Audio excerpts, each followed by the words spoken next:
Hey guys, so you might notice that everything looks a little bit different. I did trade rooms or switched rooms, so my back room is going to look a little bit different. I have a lot of lighting in this room, so I'm trying to figure out a good place to kind of like balance it out and to have a okay background as well. So right now I have my makeup organizer in the background and a window because a lot of my room is window. So today I'm going to be doing my go-to brushes, my everyday brushes, brushes I use all the time, whatever you want to call them, my favorite brushes. I'm going to start off with the eye brushes, so yeah, let's go ahead and get started. So the first brush I want to talk about is the Lab Squared. This is the Strokes of Genius crease brush. This is an awesome crease brush because it's just fluffy enough to get the product where you need it to, but it also kind of blends it out while it's doing it. It's really nice. These are made really well and you can get them on Amazon and Target. I was lucky enough to be sent some and I got to try out a whole bunch of different ones, and this is a really good one. I think I do have a couple more of their brushes that I'll be talking about. My next favorite or go-to brush is the Luxie 205, and this is the Tapered blending brush. This is one of the cutest brushes ever. It's pink and then it's got like a rose gold little handle here, and it's just an awesome blending brush. I use it to blend out everything, and I believe I got this in a BoxyCharm or an Ipsy bag. I think it was a BoxyCharm, but this was one of the best things that came out of Ipsy if it was from Ipsy. The next brush I'm going to be talking about is a Morphe. This is the M505.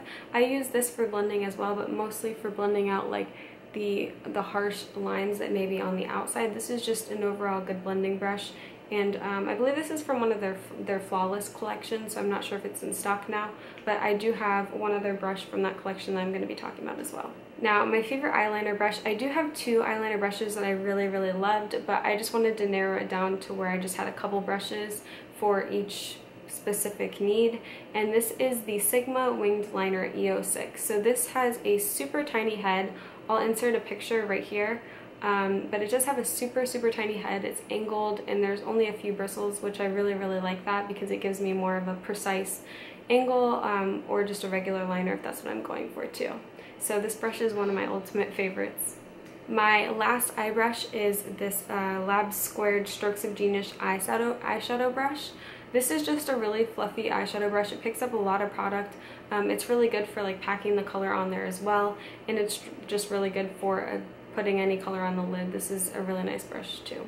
So now I'm going to be getting into the face brushes, and I believe everyone in the world has heard of this brush, but I'm going to go ahead and share it because it's one of my favorite brushes as well. This is the Sigma F80 Flat Kabuki.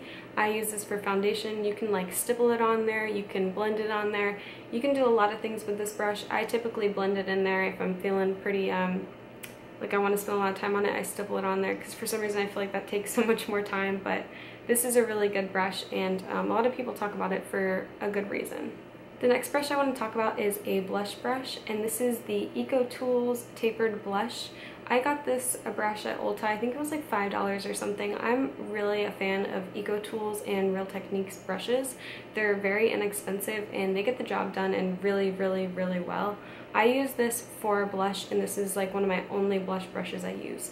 So it's just perfect for blush application. I don't really know how much I could say about a blush brush other than it applies my brush really nicely and it's soft, so I really like this guy.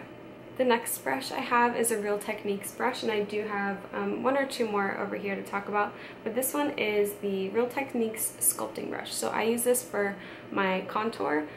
This one gives you a really like defined straight line, and then you can go in and blend it out with the Sigma Small Contour, and this is the F05, so it looks like this. It's just like a fluffy brush. It really could be used for a multitude of things, but I just like to go in there and kind of like blend out the contour so it doesn't look like such a harsh line. So these two brushes together are a really good combination. My next brush is the Duo Fiber Contour Brush, and I also use this to make the initial line. I really use all three of these brushes when I'm doing contour. I don't know why, it's really not necessary, but I like to do this one first for a like more natural contour, and then I like to use the sculpting brush for a more intense contour because this one gives you really kind of like a really harsh straight line, and this one gives you a little more control over the line that you want to make because it's got this little little bristle here. So I really like these three for contouring. The next brush that I'm going to be talking about is the Real Techniques, and this is a contour brush too, but I like to use this for a ton of different things. I like to use it to set my under eye, I like to use it to fluff out the contour, I like to use it whenever I'm contouring up here just to spread that out and even it out. I like to use it for pretty much everything. This is a really multi-use brush. I wouldn't use this specifically for contour, but I'm really picky with what I want to contour with, so I really like this brush for setting the under eye because it's fluffy enough to pick up all the product and place it on there lightly, and it also just feels nice. It's a really nice brush and it's made super well. So I do have a couple more brushes left. The next one is a powder brush, and I do have two powder brushes that I really like, but I like this one better. This is the Lab Squared on a powder trip brush. This one is super fluffy, it's huge, and it takes up so much space in my little brush holder, but it's okay because I really love this. It's just, it feels so nice on your skin, and it gets the powder evenly dispersed and it just looks beautiful. So this is a really great powder brush and it's only a couple dollars. So I have two more brushes left. This brush happens to be a double-ended brush, so it's kind of cheating, but this is the Heavenly Luxe Complexion Perfection. So this side on the top is the all-over brush, and this side on the bottom is the conceal brush. And I use this for concealer, and then I also use it if I need to like blend out my concealer to match it with my foundation. And then I use this side for foundation. This can also be used for powder, but I like to use it more for foundation because it's fluffy, but it's more dense. So for powder, it's kind of like you would almost want to stipple it on, and I don't like it for powder, but I really like it for foundation, and it gives a really natural finish. So my last brush that I have is the Morphe M438, and this is from their Flawless collection. This is my favorite highlighting brush in the entire world. I have like a fan brush. It's okay, but this one really just gets in there perfectly, and it's already like that perfect size. I'll put in a picture here too of this one, and it's got the tapered end so that you can get like in those fine places on your nose. I really like this brush. I think that Sigma has a brush similar to it, but this one's probably cheaper because it is from Morphe, and I really like Morphe brushes, so this one's really awesome as well. So those are all the brushes that I wanted to share with you today. If you guys have some brushes that you love, please let me know down below what they are, and I look forward to seeing you guys on my next video. Bye guys!